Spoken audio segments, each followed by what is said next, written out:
Greetings, Missouri Mid-South.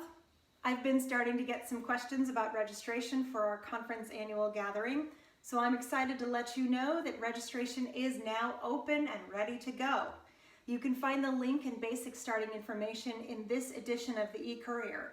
Just click on the image directly below this video, the glittery cloud of watercolors with the words Power in Gathering. Conference Annual Gathering 2022 is happening October 27th through 29th. It will be held hybrid style, both online and in person. The in-person gathering will be at the Capitol Plaza Hotel and Conference Center in Jefferson City. I already know of some people who will be attending both ways, coming in person for one day but attending via Zoom another day, and it's possible to do it that way too. Opening worship will begin on Thursday evening, the 27th. Most of the day on Friday will be dedicated to Power in Gathering, a conversation about the life of the church, your association, your conference, and the United Church of Christ as a whole. Much of Saturday's focus will be the business of the conference, the budget, electing synod delegates and conference officers, etc. We'll end with a closing worship on Saturday afternoon, and the goal is for most traveling people to be able to be home before sunset. Rather than having a complicated matrix of registration fees, we've made it simple this year. There is one single fee, whether you are attending in person or online or some of each. The reality of having a hybrid meeting is that it's not less expensive to meet online. We have to hire extra people to help manage the technology, and we have to rent extra equipment to make sure that the in-person and online participants are able to interact with one another. So we don't have one meeting happening in the hotel and another meeting happening via Zoom. One form of gathering isn't more or less valuable than the other. The expenses associated with offering the event are still the same, whether one individual is attending online or in person.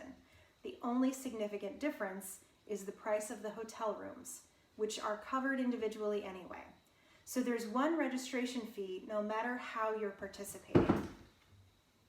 There is an early bird discount for those who register before September 26th. When you click on the link in the e-Courier, you'll see a screen that looks something like this. There are two important places for you to register. First, general registration to let us know you're coming. That's this blue button that says Register for CAG Now. Click on that to register for the event with the conference. Second, if you're planning to stay in the hotel, you'll need to make your hotel reservation separately, and you can do that through this second link in the email, the part with the blue text that says Reservation Here. Click on Here to reserve your hotel room. You'll have to walk through a few steps on their website, but it should be relatively standard procedure to select your dates, put in your name and your credit card information. If you'd rather call the hotel, you may do so. You tell them that you're with the Missouri Mid-South Conference and you want the group rate for the dates that you're staying. Now for the important part. Why should you go to CAG? I'll tell you why. Because this year's conversation is going to be crucial for how the church moves forward post-COVID. This is the first time we're gathering together as a conference, some of us face to face, for over 2.5 years. How we gather matters. Why we gather matters. We're going to use as our basis for conversation Priya Parker's The Art of Gathering. When you register, we'll send you a copy of the book. It's already included in your registration fee, and you can let us know if you'd like a hard copy or a PDF version so you can read on your favorite electronic device.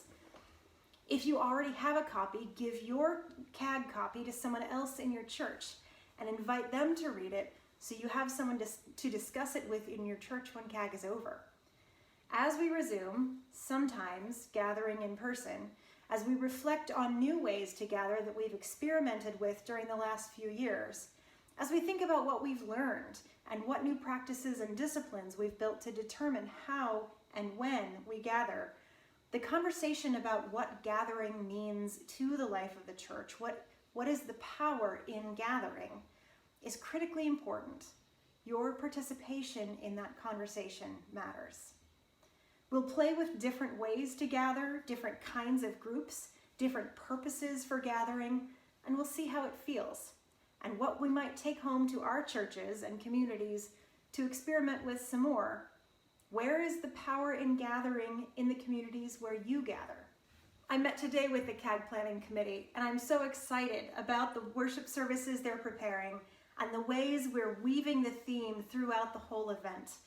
This is going to be unlike any CAG that you've experienced before. I'm proud of what they've got planned so far, and I'm looking forward to sharing it with you. See you there.